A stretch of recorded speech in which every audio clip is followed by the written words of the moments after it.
Thank you Jesus. దేవుని నామానికి మహిమ కలుగును గాక. మీ అందరూ కూడా యేసుక్రీస్తు నామములో నా యొక్క వందనాలు తెలియజేస్తున్నాను. హల్లెలూయా, హల్లెలూయా. శ్రేష్టమైన సమయానికి మనం వచ్చాము కాబట్టి దేవుని యొక్క వాక్యాన్ని ధ్యానించుకుంటే మనం కలుసుకుందాం. 120వ కీర్తన చదువుకున్నాం కదా ఇందాక, ఒక్కసారి మనము జ్ఞాపకం చేసుకుందాం. 120వ కీర్తన చదువుకుందాం. నా శ్రమలో నేను యెహోవాకు మొరపెట్టి తిని ఆయన నాకు ఉత్తరం ఇచ్చెను. అబద్ధమాడు పెదవుల నుండి మోసకరమైన నాలుక నుండి నా ప్రాణమును విడిపించుము. మోసకరమైన నాలుక ఆయన నీకేమి చేయును, ఇంతకంటే అధికముగా నీకేమి చేయును. తంగేడు నిప్పులతో కూడిన బాణములను, బలాఢ్యుల వాడిగల బాణములను నీ మీద చాలండి. హల్లెలూయా. ప్రియమైన దేవుని యాత్ర కీర్తన ఎవరు యాత్ర చేస్తున్నారట? ఎవరు యాత్ర చేసినప్పుడు రాసిన కీర్తన ఇంటికి దాని మీద లేదంటే మోసే కాకుండా యాత్రా కీర్తన వల్లనే మోసే ఉన్నారు, సొలొమోను ఉన్నారు, దావీదు ఉన్నారు. ముగ్గురు రాశారు యాత్రా కీర్తన. దీని యొక్క కంటెంట్ చూస్తూ ఉంటే దావీదు గారిదే అనిపిస్తుంది క్లియర్గా. ఎందుకంటే ఆయన యొక్క నేపథ్యం కానీ ఆయన కోరుకునే విధానం కానీ ఇలాగే ఉంటుంది. దేవునికి మహిమ. మరి ఇక్కడ అంటున్నాడు, నా శ్రమలను యెహోవాకు మొరపెట్టిదని నాకు ఉత్తరము ఇచ్చాను. ఏమంటున్నాడట? శ్రమలో నేను ఆయనకు మొరపెట్టగా ఆయన నాకు ఉత్తరం ఇచ్చాడు. ఏ విధంగా ఉత్తరం ఇచ్చాడు? అసలు ఎందుకు ఉత్తరం ఇచ్చాడు అంటే, ఎందుకు సమాధానం ఇచ్చాడు, ఎందుకు ఆయనకు రెస్పాండ్ అయ్యాడు అంటే, కీర్తన గ్రంథం 85వ అధ్యాయంలో ఇక్కడ ఒక మాటను మనము చూడవచ్చు. కీర్తన గ్రంథం 85వ అధ్యాయము 12వ వచనం కనుక మనకు చూసినట్లయితే, యెహోవా ఉత్తమమైన దానిని అనుగ్రహించును, మన భూమి దాని ఫలమునిచ్చును, నీతి ఆయనకు ముందు నడచును, ఆయన అడుగు జాడలలో అది నడచును అని దేవుని యొక్క వాక్యము సెలవిస్తా ఉంది. యెహోవా ఉత్తమమైన దానిని అనుగ్రహిస్తారట. ఉత్తమమైనది, శ్రేష్టమైనది, ఇట్స్ ఎ ప్రెషియస్ థింగ్, విలువైనది, వెలకట్టలేనిది. నీ జీవితంలో, నా జీవితంలో, మన పితరుల జీవితంలో ఆల్రెడీ అనుగ్రహించి ఈ రోజు నీ జీవితంలో ఇస్తూ ఇంకా ఇవ్వడానికి సిద్ధంగా ఉన్న దేవుడు చెబుతున్న మాట, నీవు నాకు మొరపెట్టగా నేను నీకు ఉత్తమమైన దానిని అనుగ్రహిస్తాను. ఆమేన్, హల్లెలూయా, హల్లెలూయా. దావీదు మొరపెట్టాడు, యెహోవా నేను నీకు మొరపెట్టగా ఏం చేస్తాడట? నాకు శ్రమలో ఉత్తరం ఇచ్చావు. ఉత్తరం అంటే అర్థం ఏంటి తెలుసా? ఉత్తమమైనదని నాకు అనుగ్రహిస్తున్నావు. అని ఏ శ్రమలో ఉన్నాడు, ఏ కష్టంలో ఉన్నాడు, ఏ బాధలో ఉన్నాడు అనేది అది అందరికీ తెలిసిందే. రాజ్యంలో తన మామ వెంటాడుతున్న సంగతి తెలిసిందే. పురాణాలు అరచేతులు పెట్టుకుని పరిగెడుతున్నాడు. చెప్పలేక కాదు, అవకాశం వచ్చినా వదిలేసిన వాడు. ఎంతో సామర్థ్యం ఉన్నప్పటికీ, దేవుని చేత అభిషేకించబడినప్పటికీ దావీదు అంటున్నాడు కదా, యెహోవా నేను నీకు మొరపెడుతున్నానయ్యా. ఎందుకో తెలుసా? నాకు అది అవసరం లేదు, ప్రాణం తీయడం నాకు అవసరం లేదు, శత్రుత్వం నాకు అవసరం లేదు, మోసం చేసే వాళ్ళు నాకు వద్దు, అబద్ధం ఆడే వాళ్ళు నాకు వద్దు, నా జీవితంలో అలాంటి వాళ్ళు అవసరం లేదు. మరి ఎవరు కావాలంట? ఆయన అనుకున్నాడు, నేను ఎంత శ్రేష్టమైన వాడిగా ఉన్నానో, నీ ఎంత ఉత్తమమైన దాన్ని పొందుకుంటున్నానో, నా రాజ్యంలో ఉన్న వాళ్ళు కానీ లేకపోతే నాతో పాటు ఉన్న వాళ్ళు కానీ అంతే శ్రేష్టంగా ఉండాలి. అలాగే దేవుని దగ్గర నుంచి సమాధానాన్ని సంపాదించుకునే వారి స్థాయిలో ఉండాలి అని దావీదు కోరుకుంటున్నాడు. ప్రియమైన దేవుని బిడ్డలారా, ఈ యొక్క మధ్యాహ్న కాల సమయంలో పరిశుద్ధ గ్రంథంలో దావీదు జీవితంలో చూసినట్లయితే మరి తన జీవితంలో అన్ని ఉత్తమంగానే పొందుకున్నాడు. మరి మనిషి అన్నాక సహజంగా తప్పులు చేస్తాడు, దేవుడికి కూడా కోపం తెప్పిస్తాడు. కాబట్టి ఆయన కూడా తప్పు చేశాడు. అయినప్పటికీ కూడా ఆ తప్పును సరిదిద్దుకొని తర్వాత దేవుని దగ్గర ఉత్తమమైన ఈవులను, ఉత్తమమైన ఆ యొక్క ఆశీర్వాదాలను ఆయన తన జీవితంలో పొందుకున్నట్లుగా మనము చూస్తాం. ఇదే విషయాన్ని మనకు కొంచెం వెనక్కి వెళ్ళంటే ఆది కాండము 6వ అధ్యాయంలో మనం చూస్తే ఇక్కడ మొట్టమొదటి చూస్తే నరులు భూమి మీద విస్తరింపనారంభించిన తరువాత కుమార్తెలు వారు పుట్టినప్పుడు దేవుని కుమారులు నరుల కుమార్తెలు చక్కని వారిని చూసి వారందరిలో తమకు మనసు వచ్చిన స్త్రీలను వివాహము చేసుకోండి. ఇక్కడ ఆపితే 9వ వచనం చూద్దాం. నోవహు వంశావళి ఇదే. నోవహు నీతిపరుడును తన తరములో నిందారహితుడై ఉండెను. నోవహు దేవునితో కూడా నడిచినవాడు. షేము, హాము, యాపెతును 3 కుమారులు నోవహుకు కనెను. భూలోకము దేవుని సన్నిధిని చెడిపోయి ఉండెను. భూలోకం బలాత్కారముతో నిండి ఉండెను. దేవుడు భూలోకమును చూచినప్పుడు అది చెడిపోయి ఉండెను. భూమి మీద సమస్త శరీరులు తమ మార్గమును చెరిపివేసుకుని ఉండేది. దేవుడు నోవహుతో సమస్త శరీరుల మూలముగా భూమి బలాత్కారంతో నిండినది కనుక నా సన్నిధిని వారి అంతము వచ్చి ఉన్నది. ఇదిగో వారిని భూమిలో కూడా నాశనము చేయదును. చితిసారకు నాడుతో నీ కొరకు ఓడను చేసుకును అని ఒక చక్కటి మాటలు చెప్పారు. హల్లెలూయా. ఇక్కడ మనం ప్రీవియస్ స్టార్టింగ్ లో కొన్ని తరాలు గడిచిన తర్వాత నోవహు గారిని మనం చూస్తున్నాం. నోవహు గారు తన జీవితంలో ఎలా ఉన్నాడట? యథార్థవంతుడుగా ఉన్నాడు, నీతిపరుడుగా ఉన్నాడు, దేవునితో నడిచిన వాడిగా ఉన్నాడు, నిందారహితుడుగా ఉన్నాడు. ఏ నింద లేదట ఆయనలో. ఏ వేరే నువ్వు దోషివి, నువ్వు తప్పు చేసిన వాడు అని చెప్పడానికి ఎక్కడ ఆస్కారమైనటువంటి ఒక నీతిపరుడు, యథార్థవంతుడు, నిందారహితుడైన నోవహు దేవుడే సెలవిస్తున్నాడు అన్నమాట. నిందారహితుడట. భూలోకంలో అంతమంది ప్రజలు ఉన్నారు కదా, అంతమంది ప్రజలు, అన్ని వేల మంది ప్రజలు, లేదా కోట్ల మంది ప్రజలు భూలోకం అంతా నిండిపోయి బలాత్కారంతో చెడిపోయిన వారిగా, పాపంతో నిండిపోయిన వారుగా, మోసం చేసేవారిగా, అబద్ధాలు చెప్పేవారిగా, ఆ నాలుగుతో ఎలా పడితే అలా మాట్లాడేవారుగా ఉంటే ఆ దేవుడి సన్నిధికి పోయిందట ఈ యొక్క వార్త. అయ్యో, ఈ భూలోకము చెడిపోయింది. ఈ చెడిపోయిన ఈ భూలోకాన్ని ఈ మనుషులు వాళ్ళ శరీరాల్లో లేదా వాళ్ళ యొక్క దేహాలు నింపుకునే ఈ చెడ్డతనాన్ని, ఈ మోసతనాన్ని, ఈ వ్యభిచారాన్ని, ఈ భయంకరమైన పాపాన్ని ఏం చేయాలా? తుడిచిపెట్టాలనుకొని నోవహు ప్రత్యక్షమే మాట్లాడుతున్న నోవహు, ఇంతమంది చెడిపోయిన వారు కానీ ఈ భూలోకాన్ని నేను తీసుకెళ్ళాలనుకున్నది, నాశనం చేయాలనుకున్నాను, అందరూ చంపేస్తా, నువ్వు ఒక్కడవే నీతిపరుడు, నువ్వు ఒక్కడే నిందారహితుడవు, నువ్వు ఒక్కడవే మంచివాడివి. కాబట్టి నీ కోసం, నీ కుటుంబం కోసం ఒక ఓడను తయారు చేసుకొని దేవుడు కొలతలిచ్చాడు. ఎలాంటి మరణంతో తయారు చేసుకుని అన్ని ప్లానింగ్ యాసిస్ మొత్తం ఇచ్చాడు. మరట ఆయన చేస్తూ చేస్తూ చేస్తూ దేవుడు చెప్పాడు కదా, దేవుడి మాటలు ఎందుకు ప్రభువా అని క్వశ్చన్ చేయలేదు. ఎందుకు చేయాలా, నేను ఎలా చేయగలని సాకులు చెప్పలేదు. ఇది నా వల్ల అయిద్దా అని నోవహు ఏమాత్రం కూడా దేవునితో డిబేట్ చేయాల. ఏం చెప్పాడో దాన్ని చేయడానికి సిద్ధమైపోయి అతను చేస్తూ పని ఆరంభిస్తున్నాడు. ఒక చక్కటి స్థలాన్ని చూస్తున్నాడు. ఆ ఎంత పెద్ద ఓడ పట్టింది కదా, అంత పెద్ద ఓడను తనకి స్థలం కావాలి లేదా, ఆ అడవిలో ఒక స్థలాన్ని అయితే ఏర్పాటు చేసుకున్నాడు. ఆయన దేవుడు చెప్పిన ఆ రకరకాల రాళ్ళన్ని కోసి వాటిని కట్ చేసి నీట్గా ఆ చిత్సారకమాను తర్వాత ఇంకా దేవదారు వృక్షాలు కూడా ఉన్నాయి కదా. సో ఆ విధంగా రకరకాల చెట్లతో అది చెడిపోయేది కాదు, ఎక్కువ కాలము ఉంటుంది.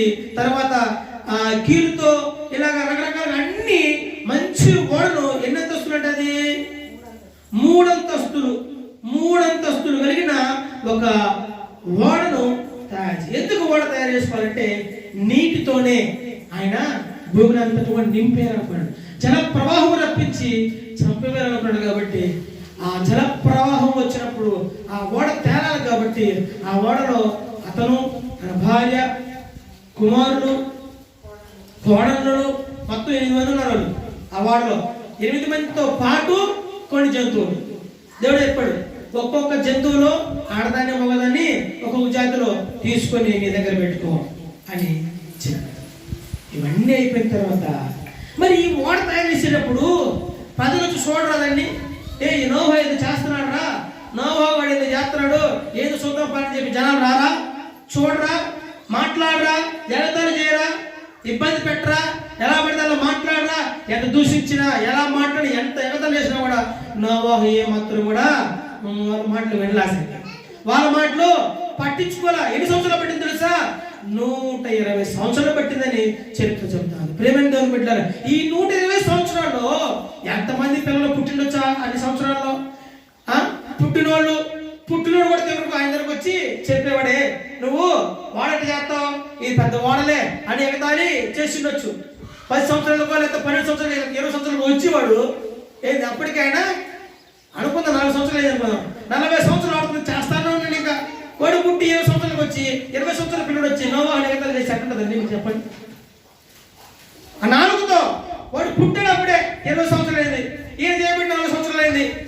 20 సంవత్సరాలు వెనక పుట్టినోడు ఈ 20 సంవత్సరాలు యవనస్తుడు పిల్లడు వచ్చి నోవహు తాతను ఎగతాళి చేస్తే ఆయన బాధపడ్డా?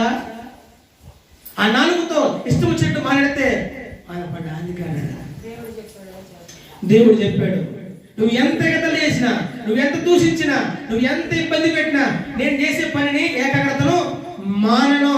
నా దేవుడు చెప్పాడు కాబట్టి ఇది ఉత్తమమైనదని నేను ఎంచుకున్నాను. ఏంటంట? ఇది ఉత్తమమైనది కాబట్టి ఈ ఉత్తమమైన పనిని, ఈ శ్రేష్టమైన పనిని నేను చూస్తున్నాడు కాబట్టి దేవుడు నాకు ఉత్తమమైన జీవితాన్ని ఇవ్వబోతున్నాడు. హల్లెలూయా.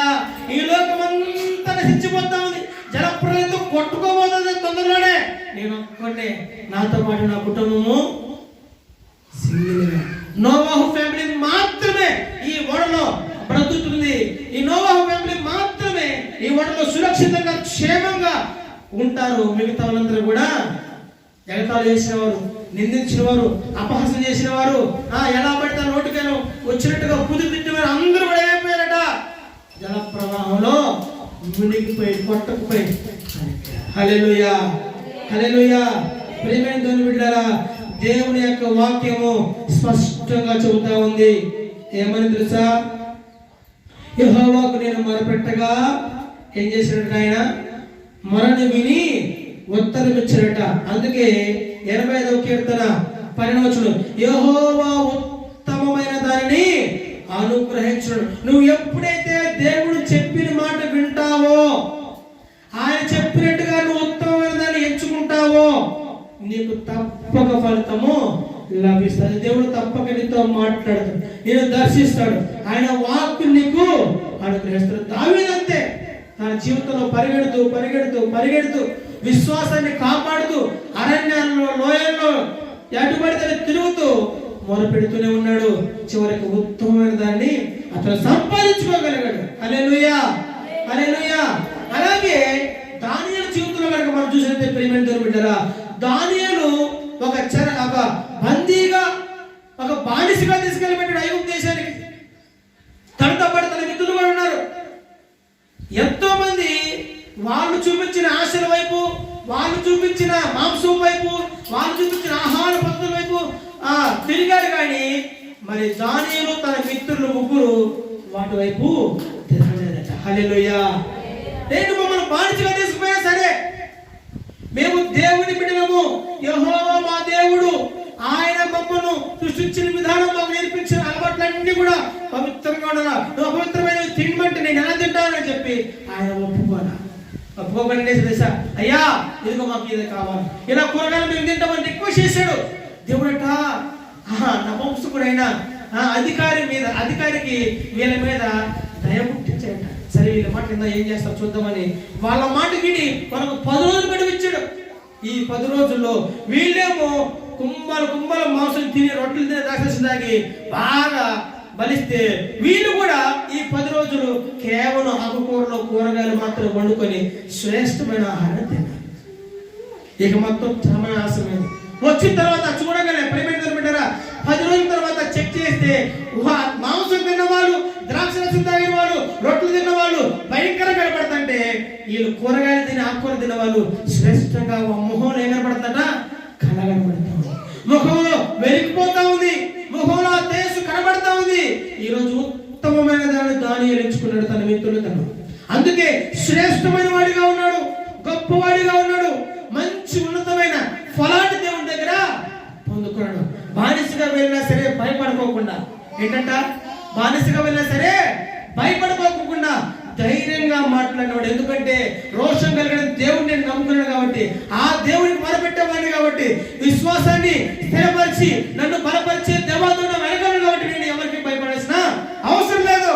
నేను మొరపెడితే ఏం చేస్తాడైనా సమాధానం ఇస్తాడు. నేను మొరపెడితే దేవుని దూతలను పంపించి శత్రువుని చీల్చి వేస్తారు. అంతటి గొప్ప దేవుడిని నేను కలిగి ఉన్నాను.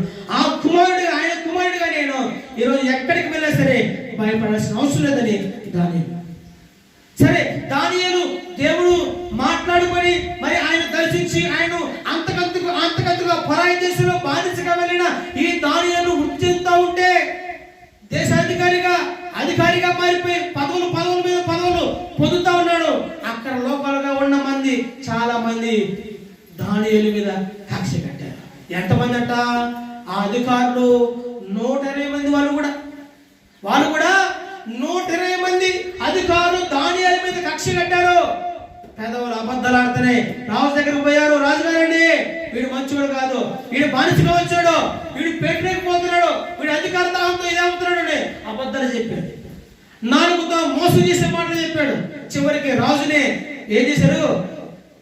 వాళ్ళ మాటలతో మభ్యపెట్టి ఒక శాసనం రాపించే విధంగా 30 రోజులు నీకే కాలు మొక్కాలా, నీకే ప్రార్థన చేయాలా, ఎవరికి చేయకూడదని ఈ శాసనం రాపిస్తే దానియేలు ఏం చేశాడు?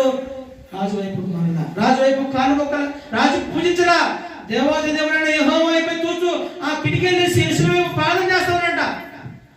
ఉత్తమమైన దాన్ని ఎంచుకొని దానియేలు యథార్థవంతుడుగా నిందారహితుడుగా ఉండి ప్రార్థన చేస్తా ఉంటే ఈ 120 మంది అబద్ధికులు మోసగాండ్రు నాలుగుతో ఎలా పడితే అలా మాట్లాడేవారు ఏం చేశారు తెలుసా?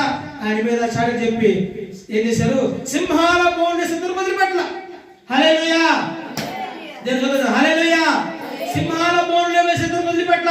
వీడిని ఎలాగైనా చంపేద్దాం, వీడు మనకు అడ్డుగా ఉన్నాడు, ఇంత యథార్థవంతుడు, ఇంత ఉత్తమమైన వాడు మనకు అవసరం లేదని ఈ చెడ్డ గుంపు దానియేలును చంపడానికి ప్రయత్నం చేస్తామని దేవుడు చూస్తూ ఊరుకుంటాడా? ఊరుకోలా. సింహాల బోన్లో వేశారు. వెంటనే దేవునితో ప్రత్యక్షమైన సింహాలను మూసేసింది. రాత్రంతా ఉన్నాడు. తెల్లవారుజామున రాజు కూడా నిద్రపోకుండా జాగారి తీసి ఉపవాసం ఉండి పరిగెత్తుకుంటూ పోయాడు. వేకువజామున ఉరికెత్తుకుని పోయి జీవం కలిగిన దేవుని సేవకుడైన దానియేలు బతిగా ఉన్నావా అని అనగానే ఏడుస్తాడు.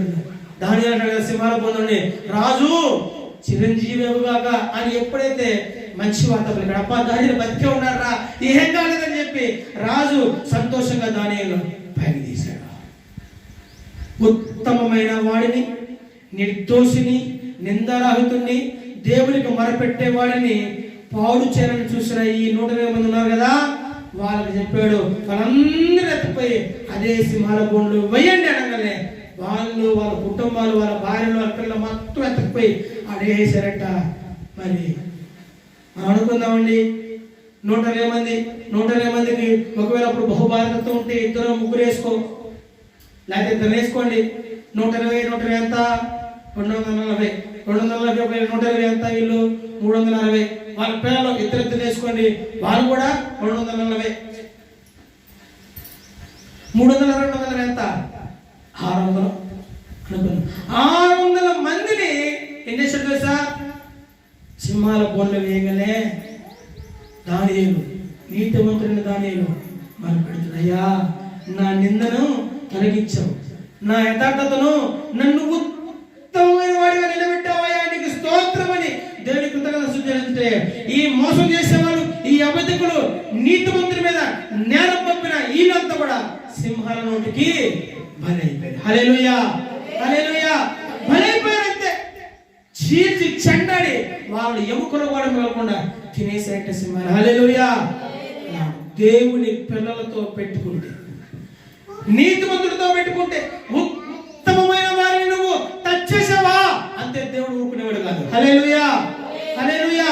ఈరోజు దేని కోసం పరిగెడుతున్నారో, దేని కోసం ప్రాకులాడుతున్నారో, ఉత్తమమైన సేవను పక్కన పెట్టి, ఉత్తమమైన జీవితాన్ని పక్కన పెట్టి, ఉత్తమమైన కుటుంబాన్ని పక్కన పెట్టి, ఉత్తమమైన భక్తిని, విశ్వాసాన్ని పక్కన పెట్టి ఈరోజు నీకు దేనికోసం పరిగెడుతున్నావో తెలియకుండానే పరిగెడుతూ నాశనంకి వెళ్తున్నాడు, చీకటి గదులకు వెళ్తున్నాడు, భయంకరంగా సాతాను కబంధ హస్తంలోకి వెళ్ళిపోతున్నారు. అనేక మంది క్రైస్తవులు ఉన్నారు. ప్రియమైన దేవులారా, ఈరోజు సోషల్ మీడియాలో చూస్తే ఎంతమంది ఇష్టానుసారంగా దేవుడిని దూషిస్తున్న నోటికి వచ్చినట్టుగా అబద్ధాలు ఆడుతున్నారు. దేవుడి నోటితో ఇష్టం వచ్చినట్టు మాట్లాడుతున్న నాలుగుతో, వాళ్ళ నాలుక ఎలా మాట్లాడుతుంది తెలుసా? మీరు కనుక వింటే వాళ్ళని పడతారేమో.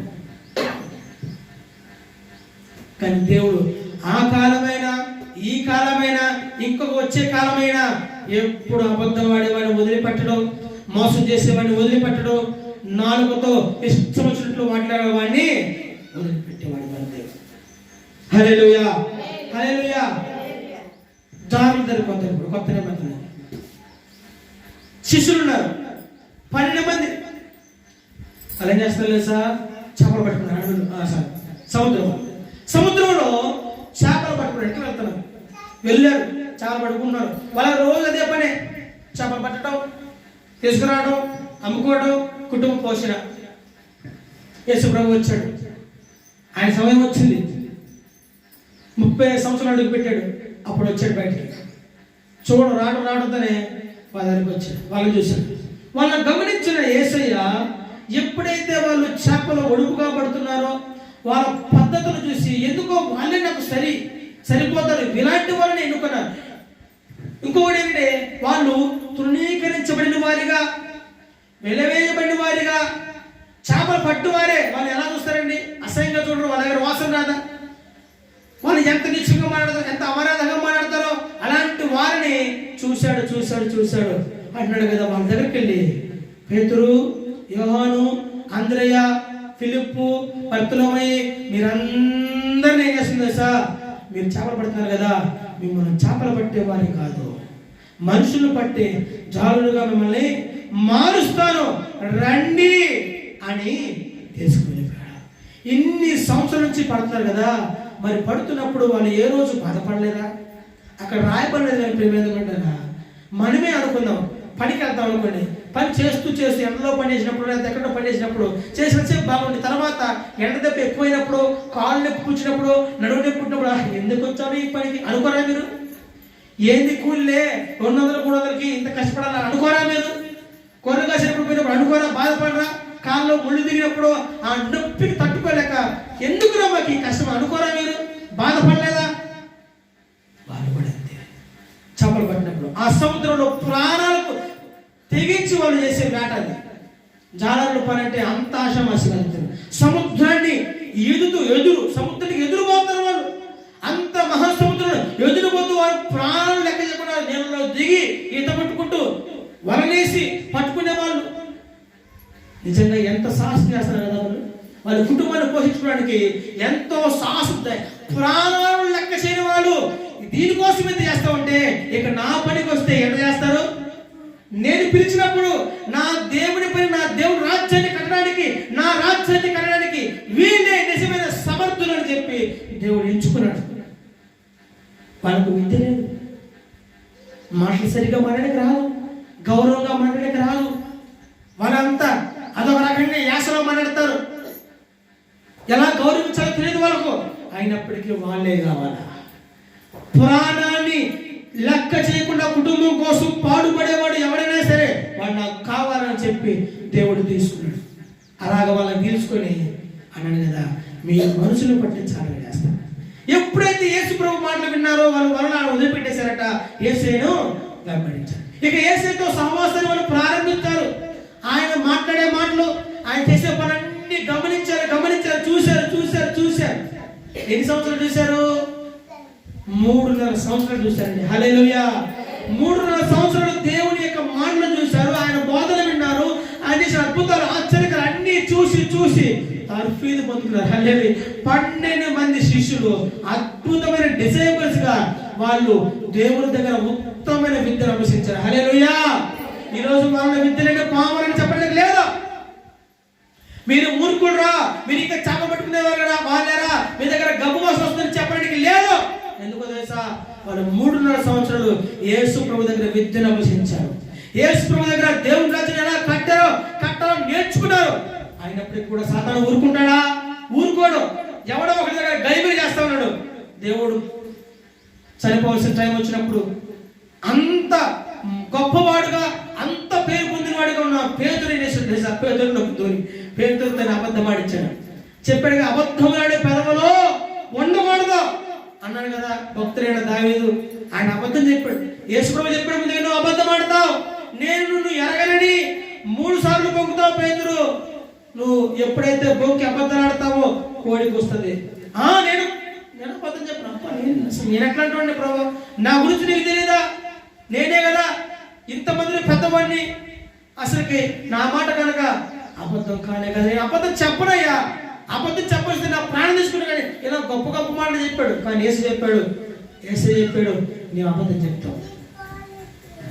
సమయం వచ్చింది, యేసు ప్రభువు వెళ్ళిపోయారు. సరిగాసుకుందాని పోతే ఒక ఆమె గుర్తుపట్టింది. నువ్వే కదరా యేసు ప్రభువులో ఉన్నవాడు, ఒక నువ్వే కదా అంటే నేను కాదు అని చెప్పి శాపలు పెట్టుకున్నాడు. తను నిందించుకున్నాడు. శాపలు పెట్టుకొని ఎవరైనా తెలియదని 3 సార్లు చెప్పాడు. హల్లెలూయా. ఎప్పుడైతే 3 సార్లు చెప్పాడు కోడి వచ్చింది. ఉత్తమమైన మార్గంలో ఉన్నాడు అనుకున్నాడు, కానీ సాతాను గాడు పట్టేశాడు. కానీ ప్రేమని నమ్ముడారా, ఎప్పుడైతే అబద్ధం చెప్పాడో 3 సార్లు, యేసు ప్రభు నాకు తెలియదని బొంకాడో, తర్వాత కోడికి వచ్చింది. వెంటనే పశ్చాత్తాపడ్డాడు. నిజంగా నా యేసు ప్రభు చెప్పింది నిజమే, నేనెంత మోసకారిని, నేనెంత అబద్ధికులను, నా యేసే తెలియదని చెప్పినా. నా కుటుంబం కోసం నేను సముద్రంలో ప్రాణాలు త్యాగం చేసి, ప్రాణాలు ఒడ్డి ఆ సముద్రంలో తిమింగలాలు వస్తాయో, లేకపోతే ఇంకా షార్కులు వస్తాయో, ఏవేవో వస్తాయి కదా, ప్రాణానికి హాని కదా సముద్రంలో దూకితే, ఆ చేపట్టానికి వెళ్తే ఎంత ప్రాణాలను నేను రిస్కులో పెట్టి నా కుటుంబం కోసం వెళ్తానే. అలాంటిది నా సృష్టికర్త, నా రక్షకుడు నాతో నన్ను ప్రేమగా చూసుకుంటూ, నన్ను శిష్యుడిగా ఎంచుకుని, నాతో ఇన్ని సంవత్సరాలు సహవాసం చేసి నన్ను పోషించి, నా కుటుంబాన్ని పోషించిన నా దేవుడు నేను లేదని చెప్పానే, కాదని చెప్పానే, ఆయన తెలియదని చెప్పానే, ఎంత దుర్మార్గున్నాయా నేను చెప్పి పశ్చాత్తాపడి, ఏంది ప్రాణం మీదకి రాగానే సముద్రాన్ని నేను లెక్క చేయని వాడిని ఈ రోజు మనిషిని చూసి నేను భయపడ్డానా? మనుషులు చూసి నేను భయపడ్డానా? ఎందుకు నేను మనుషులు చూసి భయపడాలా? చంపుతారా? కత్తితో పొడుస్తారా? పొడవలే. తర్వాత పశ్చాత్తాపడి ప్రేమైన కూడా ఏ అబద్ధాలైతే చెప్పాడో, 3 సార్లు అబద్ధాలు చెప్పాడు పేతురు, అక్కడే తర్వాత ఏమయ్యాడు తెలుసా? తన పరిస్థితిని మార్చుకుని, తన ఆలోచన మార్చుకుని, ఈ రోజు నేను చంపినా సరే, కోసినా సరే, నేను సముద్రంలాగా ఎదిరించాను, అలాగ మనుషులు ఎదిరిస్తానని చెప్పి ఎదిరించాడు. దేవుడి సేవకుడు నిలబడ్డాడు. తర్వాత ప్రసంగం చేస్తే 3000 మంది రక్షించబడి బాప్తిస్మం తీసుకుని పరిశుద్ధాత్మ శక్తిని పొందుకున్న వారిగా చరిత్ర సృష్టించాడు. హల్లెలూయా, హల్లెలూయా. ఉత్తమమైన దాన్ని ఎంచుకున్నాడు పేతురు. హల్లెలూయా. ఉత్తమమైన దాన్ని పొందుకున్నాడు. అప్పుడు దాకా అబద్ధం చెప్పిన ఆయన తన మనసుని మార్చుకున్నాడు. మారితే మంచిదే, మారుకోకుండా ఇంకా నోహ కాలంలో ఉన్న దరిద్రుల వలె కాకుండా, తర్వాత మన తరంలో ఉన్న ఇంకా ఈ రోజుల్లో ఉన్న ఈనాటి దరిద్రుల వల్ల కాకుండా, అబద్ధముల వల్ల కాకుండా ఉత్తమమైన మార్గాన్ని ఎంచుకోవాలి. ఏది నీకు ఉత్తమమైనది?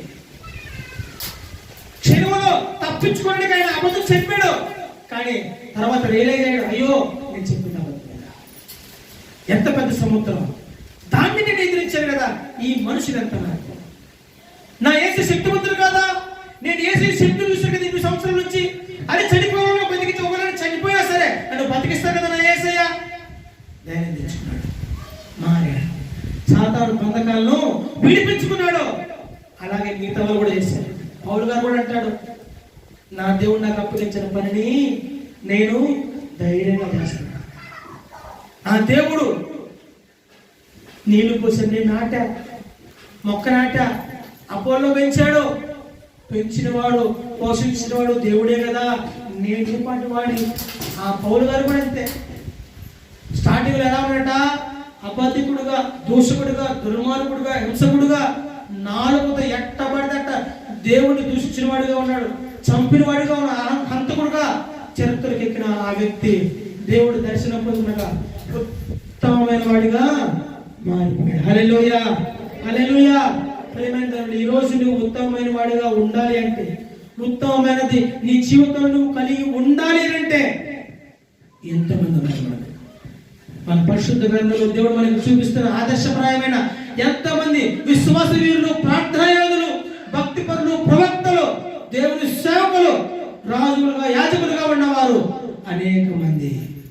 వారే మనకు, మన పితరులే మనకు రోల్ మోడల్. హల్లెలూయా, హల్లెలూయా, హల్లెలూయా.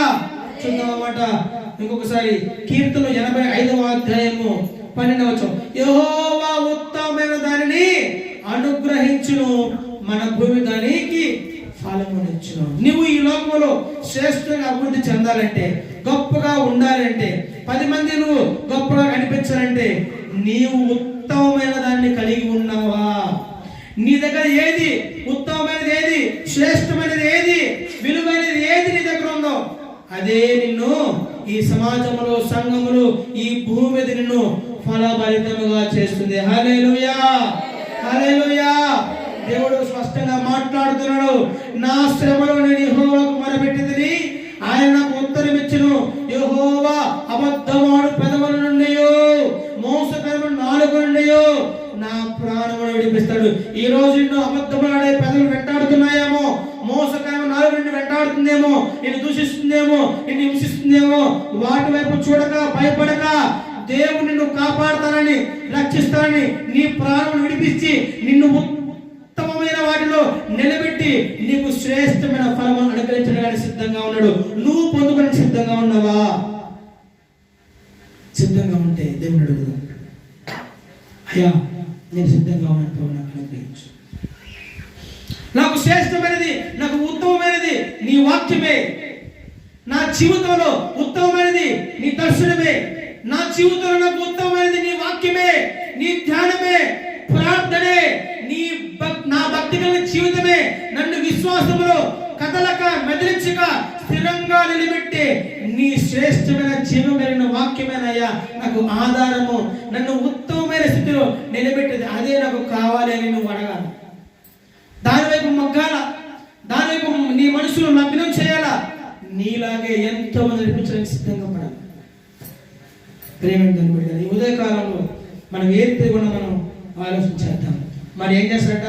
తంగేడు నిప్పులతో కూడిన బాణములను, బలాట్టుల వాడిగల బాణములను వేస్తారట.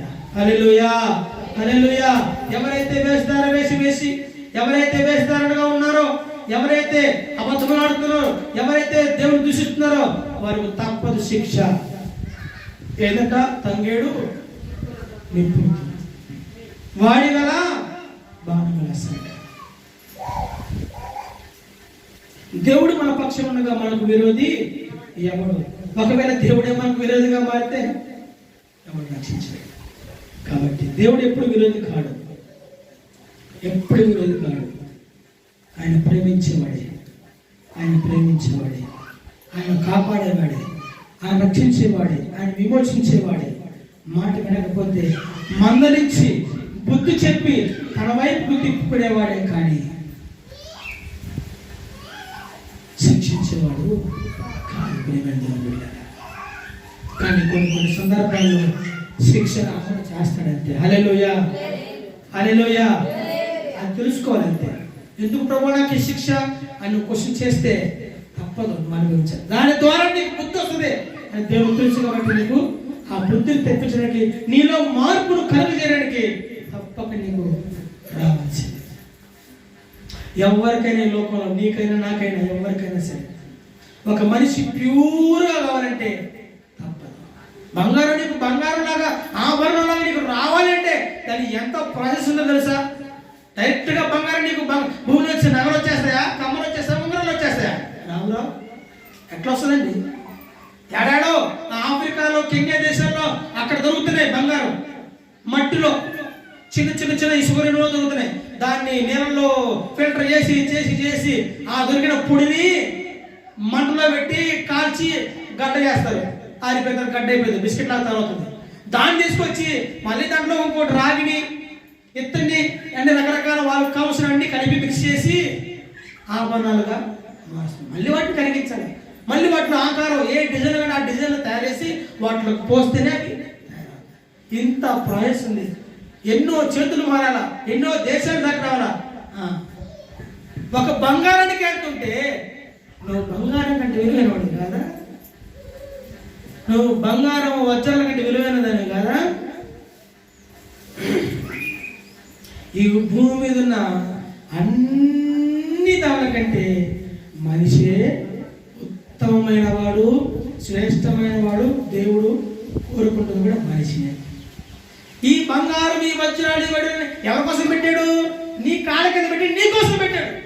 నువ్వు తవ్వుకోవాలా, నువ్వు తెచ్చుకోవాలా, నువ్వు దాన్ని వాడుకోవాలి. నీ కోసం మాత్రమే, నీకు ఉపయోగకరంగా మాత్రమే, నీ కోసం మాత్రమే, నీ అవసరం తెచ్చడం కోసం మాత్రమే దాన్ని పెట్టాడు. అంతేగాని దానికోసం నిన్ను ప్రాకాడమని, దానికోసం నిన్ను పరిగెత్తమని చెప్పలా. శ్రేష్టమైన వారు ఎవరైనా ఉన్నారంటే అది కేవలం దేవుని స్వరూపమందు తన పోలిక చొప్పున చేసుకున్న నరుడే. హల్లెలూయా, హల్లెలూయా. దేవుని కుమారుడే, దేవుని కుమార్తె. మరియు మధ్యాహ్న కాల సమయంలో మనం ఏ రీతి ఉన్నామో మనం అర్థం చేసుకున్నాం. ఆ రీతిగా జీవితం, విశ్వాసాన్ని కాపాడుకుందాం. ఉత్తమమైన విశ్వాసవీరుడుగా, ఉత్తమమైన భక్తిపరుడుగా, ఉత్తమమైన దేవుని బిడ్డగా నువ్వు నిలబడాలా. దేవుని సన్నిధిలో ఉత్తమమైన ఫలితాన్ని నువ్వు పొందుకోవాలని దేవుడు ఈ ఉదయకాలం కోరుకున్నాడు. అటువంటి ఉత్తమమైన ఫలాలను, ఆశీర్వాదాలను మనం పొందుకుందాం. ఆ రీతిగా జీవిద్దాం. దేవుడి కొద్ది మాట దీవించును గాక. ఆమేన్. ప్రార్థన చేద్దాం. తల వంచి కలుసుకుందాం. ప్రార్థన. పరిశుద్ధుడైన దేవా, మీకు వందనాలు తండ్రి.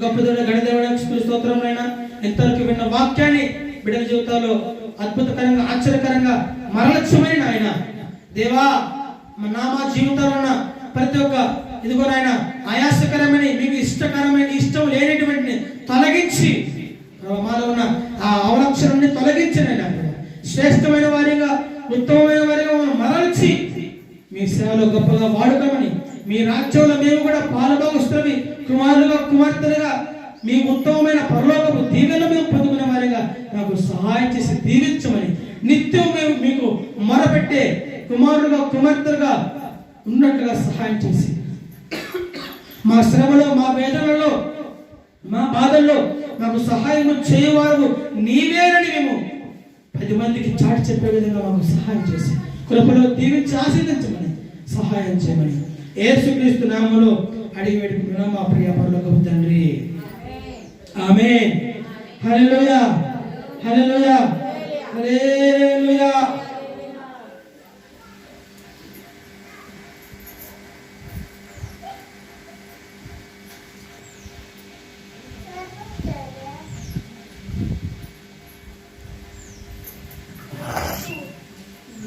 మంచిది. దేవుని మహిమ కలుగును.